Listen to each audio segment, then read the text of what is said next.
الحمدللہ وحدہ والصلاة والسلام علی من لا نبی بعدہ فاعوذ باللہ من الشیطان الرجیم بسم اللہ الرحمن الرحیم قال اللہ سبحانہ وتعالی وما خلقت الجن والانس الا لیعبدون۔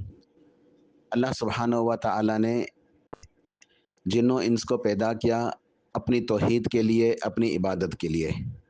سورۃ الذاریات آیت نمبر 56 میں ارشاد فرمایا وما خلقت الجن والانس الا لیعبدون، اور نہیں پیدا کیا میں نے جنوں کو اور انسانوں کو مگر صرف اس لیے الا لیعبدون کہ وہ میری عبادت کریں، اپنی عبادت کے لیے پیدا کیا۔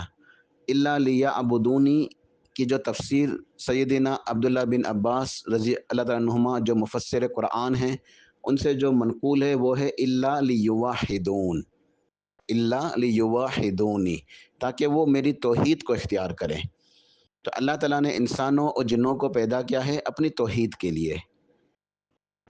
توحید سے مراد کسی چیز کو یکجا کرنا، یکتا کرنا یا ایک کرنا ہے۔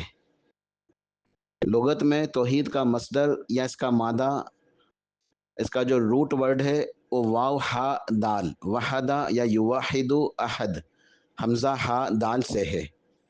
واللہ الواحد الاحد، اور اللہ تعالیٰ احد ہے، اکیلا ہے، یکتا ہے، تنہا ہے۔ وتوحید الایمان باللہ وحدہ لا شریک لہ، اور توحید یہ ہے کہ اللہ کے اوپر ایمان لایا جائے جو اکیلا ہے، اس کا کوئی شریک نہیں ہے۔ ان اللہ واحد احد، کہ بے شک اللہ تعالیٰ واحد ہے، احد ہے، اکیلا ہے، تنہا ہے، اس کا کوئی شریک نہیں ہے، اس جیسا کوئی دوسرا نہیں ہے۔ فرد صمد، وہ ایک ہے، اکیلا، اور وہ سب سے بے نیاز ہے۔ لم یتخذ صاحبۃ ولا ولدا، اس کی نہ کوئی بیوی ہے نہ اس کی کوئی اولاد ہے۔ ولا یشرک فی حکمہ احدا، اور اس کے حکم کے اندر اس کا کوئی شریک نہیں ہے، اسی کا حکم اس دنیا کے اندر جاری اور ساری ہے۔ ولا ضد لہ ولا ند لہ، اس کا کوئی مد مقابل نہیں، کوئی ہمسر نہیں، کوئی ہم پلہ نہیں۔ ولم یکن لہ کفوا احد، اس جیسا کوئی ہے ہی نہیں، اس کے برابر کے، اس کے مقابلے کا، اس کا ہمسر کوئی ہے ہی نہیں۔ شریعت کی اصطلاح میں توحید کا مفہوم یہ ہے کہ اللہ سبحانہ و تعالیٰ کو ایک اکیلا تنہا ماننا، سمجھنا، تسلیم کرنا، تین امور میں۔ توحید کا مفہوم شریعت کی اصطلاح میں کیا ہے کہ اللہ سبحانہ و تعالیٰ کو ایک ماننا، اکیلا ماننا، تنہا سمجھنا، تسلیم کرنا، تین امور میں، اس کی ذات و صفات میں، اس کے رب ہونے میں، اور اس کے معبود حقیقی ہونے میں۔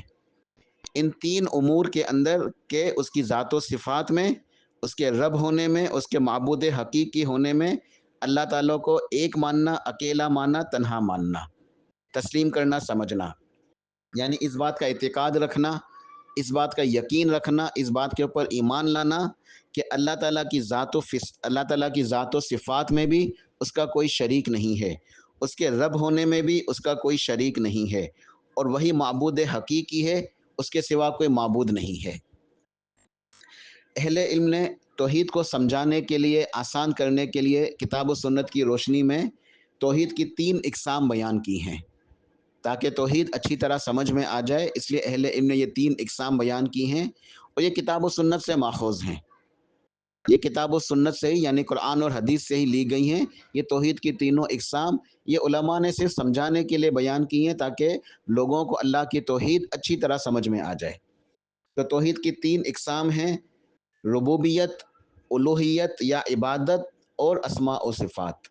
یہ تین صفاتیں، توحید ربوبیت، دوسری توحید الوہیت یا عبادت، یہ دونوں ایک ہے۔ الوہیت کا مطلب یہ الہ ہونا یعنی معبود، اسی کو عبادت کہتے ہیں، تو الوہیت یا عبادت یہ ایک ہی ہے۔ اور توحید اسماء و صفات، یہ تین توحید کی قسمیں ہیں۔ یہ توحید کو سمجھنے کے لیے، آسان کرنے کے لیے اہل علم نے بیان کی ہیں، اور اس کے دلائل کتاب و سنت سے ہی اخذ کیے ہیں۔ کتاب و سنت کے اندر یہ ساری باتیں موجود ہیں۔ تو توحید ربوبیت توحید کی پہلی قسم ہے۔ اس کا مطلب ہے توحید ربوبیت کہ اللہ تعالیٰ ہی رب ہے، اللہ کو رب ماننا کہ وہ رب ہے، رب کہتے ہیں پیدا کرنے والے کو، پالنے والا، پرورش کرنے والا، زندگی موت دینے والا، روزی دینے والا، بیماری صحت شفا دینے والا، اولاد دینے والا، بدلے کے دن کا مالک، جزا اور سزا دینے والا، جنت اور جہنم میں بھیجنے والا۔ تو یہ رب ہے، یہ رب کے کام ہیں کہ پیدا کرنا، پرورش کرنا، پالنا، زندگی موت دینا، بیماری صحت شفا دینا، اولاد دینا، زندگی موت، اس کے بعد حساب کتاب لینا، جنت یا جہنم کے اندر بھیجنا، یعنی جزا اور سزا، بدلے کا دن، بدلہ دینا، یہ رب کے کام ہیں۔ تو توحید ربوبیت کا مطلب یہ ہے کہ اللہ تعالیٰ کو ایک مانا جائے، تنہا مانا جائے، یکتا مانا جائے کہ اللہ تعالیٰ ہی اکیلا رب ہے۔ اور کس چیز میں؟ چار امور کے اندر اہم ترین جو امور ہیں کہ وہ اللہ تعالیٰ ہی خالق ہے، مالک ہے، رازق ہے، مدبر ہے۔ اور بھی امور ہیں بہت سارے ربوبیت کے، اور بھی افعال ربوبیت ہیں، مگر اہم ترین یہی ہیں کہ خالق، مالک، رازق اور مدبر اللہ تعالیٰ ہی ہے۔ اللہ تعالیٰ خالق ہے، اس نے پوری کائنات کو پیدا کیا، وہ اکیلا خالق ہے، کوئی دوسرا خالق نہیں ہے۔ خالق بس ایک ہی ہے، باقی سب کی سب مخلوق ہے۔ خالق وہ اکیلا ہے، کوئی دوسرا خالق نہیں ہے۔ صفت خلق کے اندر کوئی شامل نہیں ہے، اس کا کوئی شریک نہیں ہے، اس کا کوئی مددگار نہیں، وہ اکیلا تنہا وہ خالق ہے، اس کے علاوہ باقی سب مخلوق ہے۔ وہ مالک ہے، پوری کائنات کا وہ اکیلا مالک ہے، باقی جو مخلوق ہے وہ ایک ذرے کی بھی ملکیت ان کے پاس نہیں ہے، ایک ذرے کی بھی وہ مالک نہیں ہے۔ مالک صرف اور صرف اللہ سبحانہ و تعالی ہے، کوئی اور مالک نہیں ہے، باقی سب مخلوق ہے، اور مخلوق مالک نہیں ہے، مالک صرف اور صرف خالق ہے جو اللہ تعالیٰ ہے۔ رازق، رزق دینے والا، رزق کے اندر صرف کھانا پینا نہیں، زندگی کی تمام ضروریات رزق میں شمار ہوتی ہیں۔ تو انسان کی تمام ضروریات دینے والا وہ رب کائنات ہے اکیلا، وہ رازق ہے، رزق دینے والا۔ مدبر یعنی تدبیر کرنے والا، اس کائنات کو پیدا کیا، اس کائنات کی تدبیر کر رہا ہے، متصرف فی الامور ہے، اس کائنات کے اندر اللہ کا حکم جاری اور ساری ہے۔ کائنات کو پیدا کیا ہے اور کائنات کے اندر تدبیر بھی اسی کی ہے، اسی کا حکم چلتا ہے۔ تو اللہ تعالیٰ کو خالق ہونے میں، مالک ہونے میں، رازق ہونے میں، مدبر ہونے میں اکیلا ماننا، تنہا ماننا، اور اس بات کا یقین رکھنا کہ اس کا کوئی شریک، کوئی مددگار نہیں ہے، اور وہ قدرت والا ہے، کامل قدرت والا، وہ عاجز نہیں ہے۔ ان تمام امور کے سر انجام دینے میں اسے کسی کی مدد کی ضرورت نہیں، وہ لاچار نہیں، کمزور نہیں، عاجز نہیں، لہٰذا اس کا کوئی شریک بھی نہیں ہے۔ تو یہ توحید ربوبیت ہے۔ دوسری قسم ہے الوہیت یا عبادت۔ اس کا مطلب یہ ہے کہ وہ معبود حقیقی ہے، اللہ سبحانہ و تعالی ہی معبود حقیقی ہے، سچا معبود، معبود برحق، معبود برحق۔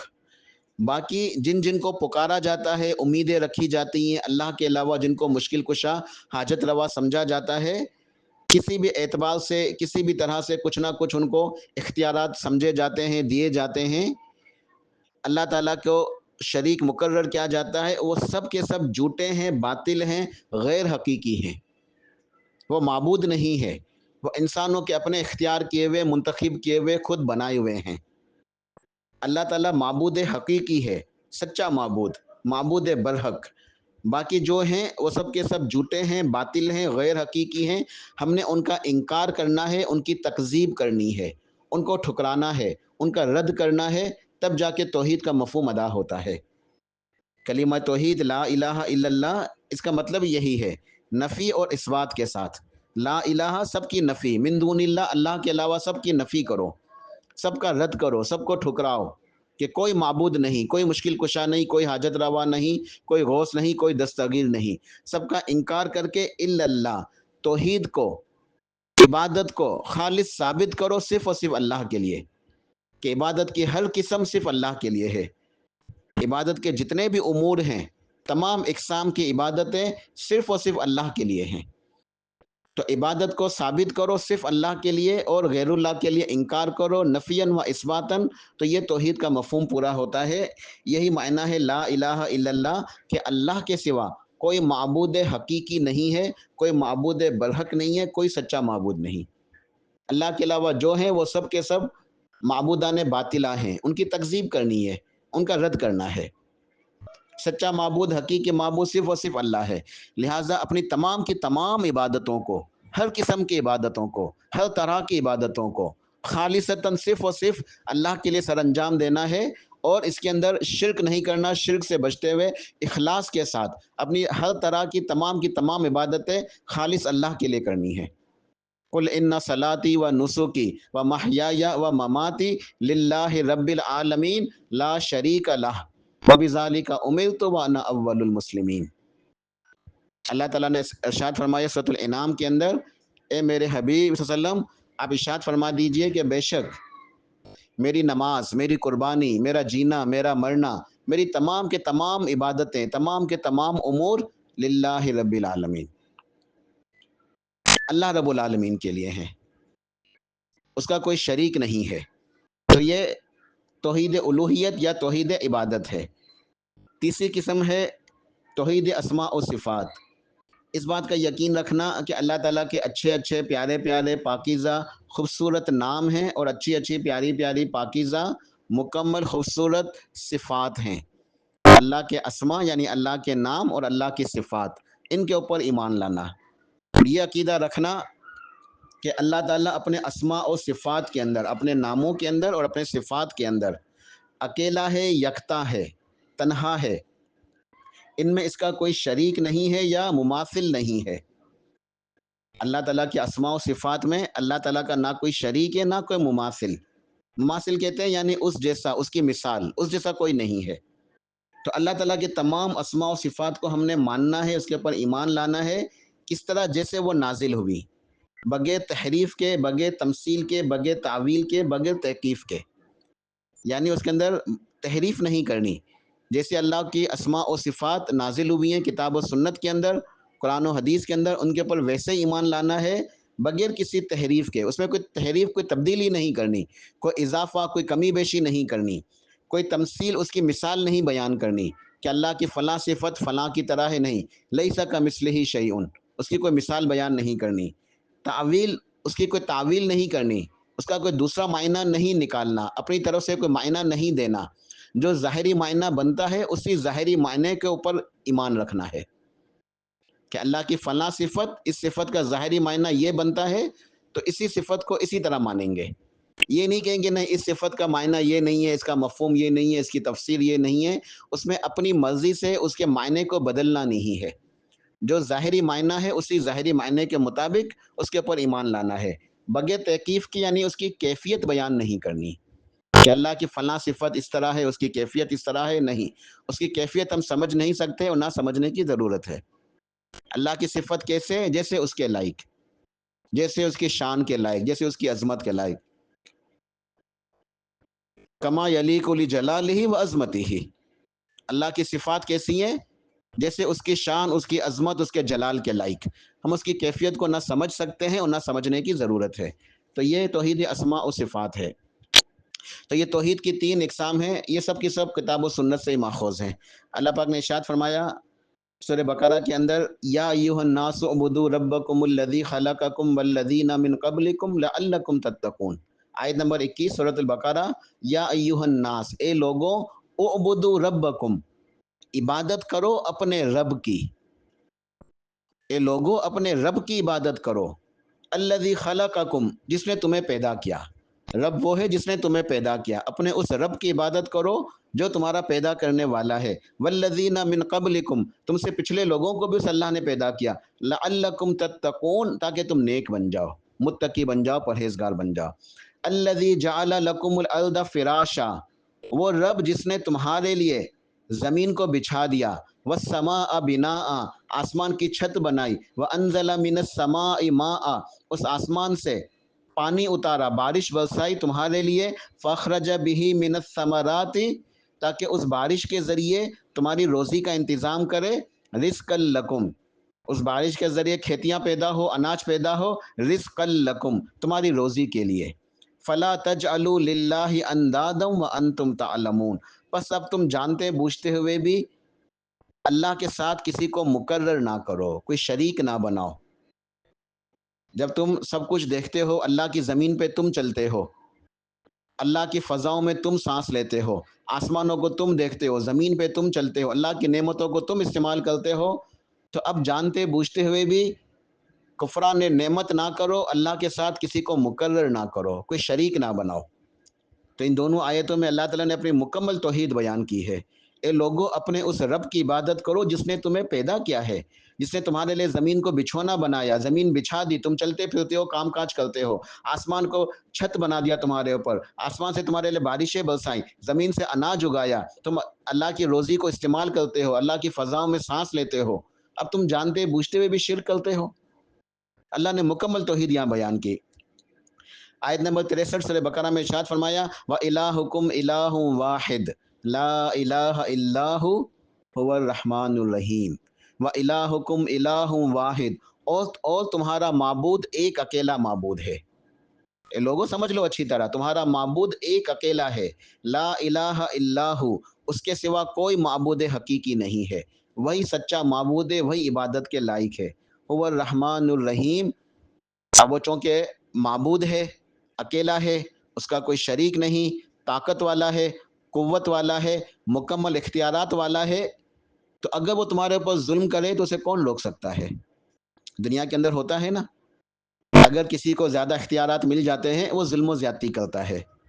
کسی مارکیٹ کے اندر اگر ایک کمپنی ہے، اس سے مونوپلی ہوتی ہے، اس کا کوئی کمپیٹیٹر نہیں ہوتا، اس کی اجارہ داری ہوتی ہے، پھر وہ کیا کرتی ہے کمپنی؟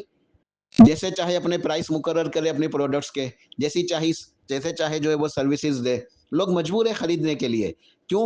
کوئی کمپیٹیٹر نہیں ہے، کوئی اس کا مقابلے کا نہیں ہے، اس کی اجارہ داری ہے،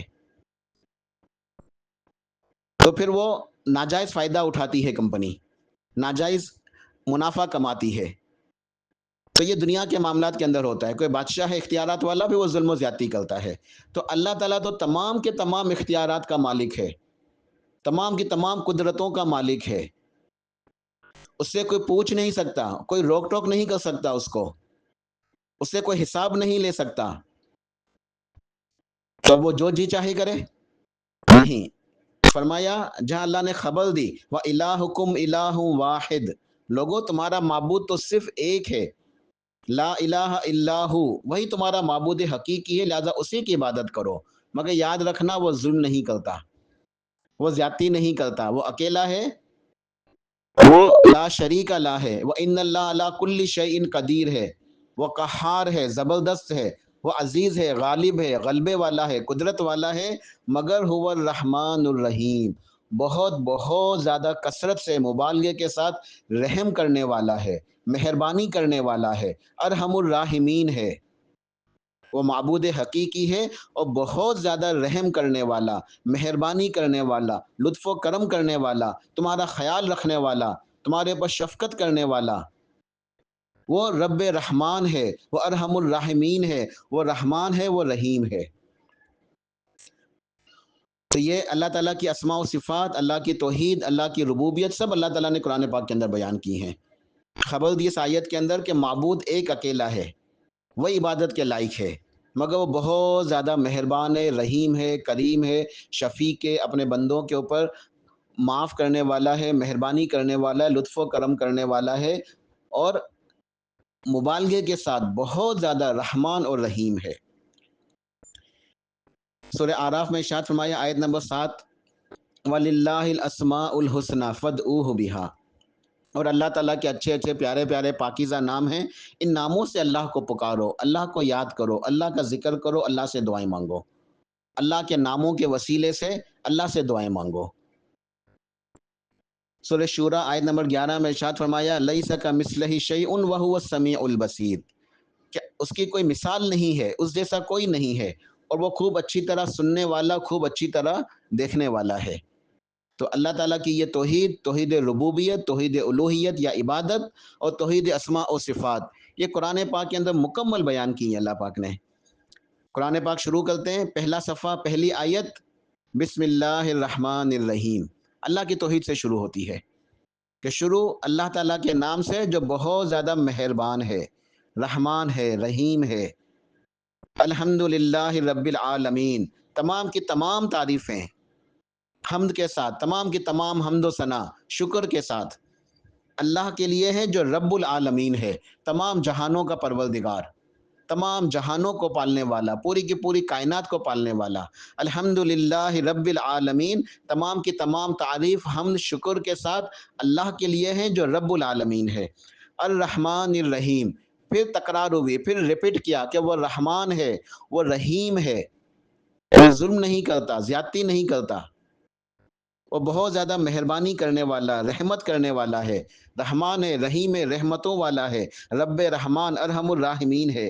مالک یوم الدین، بدلے کے دن کا مالک ہے، قیامت کے دن کا مالک، جنت و جہنم اس کی ہے، جزا سزا اس نے دینی ہے، کوئی کسی کے لیے کچھ کام نہیں آ سکتا، کوئی کسی کے لیے کچھ کر نہیں سکتا، کوئی کسی کو بچا نہیں سکتا۔ اس دن کچھ کام آئے گا تو صرف ایمان اور عمل الصالح ہے۔ مالک یوم الدین، بدلے کے دن کا مالک ہے، تمام کا تمام مکمل اختیار صرف اور صرف اللہ کے پاس ہوگا، اس دن کوئی کسی کے کام نہیں آئے گا۔ تو جنت اور جہنم فیصلہ کرنے والا، جزا دینے والا، بدلہ دینے والا، سزا دینے والا صرف اللہ ہے۔ یہ اللہ کی توحید ہے۔ ایاک نعبد و ایاک نستعین، اے اللہ ہم صرف اور صرف تیری ہی عبادت کرتے ہیں، تیرے سوا کسی کی عبادت ہو ہی نہیں سکتی، اور اے اللہ ہم صرف اور صرف تجھ ہی سے مانگتے ہیں، تیرے علاوہ کوئی اور مدد کر ہی نہیں سکتا۔ عبادت صرف اور صرف تیرے لیے خالص ہے، اور کسی کی عبادت نہیں ہو سکتی۔ مدد مانگنا، پکارنا، دعا کرنا صرف اور صرف تیرے لیے خالص ہے، کسی اور کو نہ پکارا جا سکتا ہے، نہ کسی اور سے مانگا جا سکتا ہے، نہ کسی سے مدد کی درخواست کی جا سکتی ہے۔ دینے والا صرف اور صرف تو ہے، معبود صرف اور صرف تو ہے، عبادت بھی تیرے لیے ہے، استعانت بھی صرف تجھی سے ہے۔ اہدنا الصراط المستقیم، اے اللہ سیدھے راستے پہ چلا، صراط مستقیم پہ چلا، صراط الذین انعمت علیہم غیر المغضوب علیہم ولا الضالین، اے اللہ ان لوگوں کا راستہ جن کے اوپر تو نے انعام کیا، نبیوں کا راستہ، شہیدوں کا راستہ، اولیاء کرام کا راستہ، علماء کا راستہ، صالحین کا راستہ، صحابہ کرام کا راستہ، سلف و صالحین کا راستہ، ان کے راستے پہ چلا، نہ ان لوگوں کا جو گمراہ ہوئے، نہ ان کا جن کے اوپر تیرا غضب نازل ہوا۔ سورہ فاتحہ ابتدا ہوتی ہے پہلا صفحہ قرآن کا، قرآن کی ابتدا پہلی سورت پہلی آیت اللہ کی توحید کا بیان شروع، بسم اللہ الرحمن الرحیم الحمدللہ رب العالمین وللضالین تک مکمل اللہ نے اس صورت کے اندر پوری کی پوری اپنی تینوں اقسام جو توحید کی ہیں، ربوبیت کا بیان بھی ہے، الوہیت کا، عبادت کا بھی، اسماء و صفات کا بھی۔ مکمل قرآن کے اندر بار بار انہی آیتوں کی، انہی مفہوم کی، اسی دعوت کی تقریر جو نا وہ تکرار ہے کہ ایک اللہ کی عبادت کرو جو رب ہے، چونکہ وہ رب ہے اسی لیے وہی معبود حقیقی ہے۔ پورا قرآن اس کی آیتوں سے، اس کے مفہوم سے، اس کے دلائل سے مکمل جو ہے نا اس کے دلائل موجود ہیں۔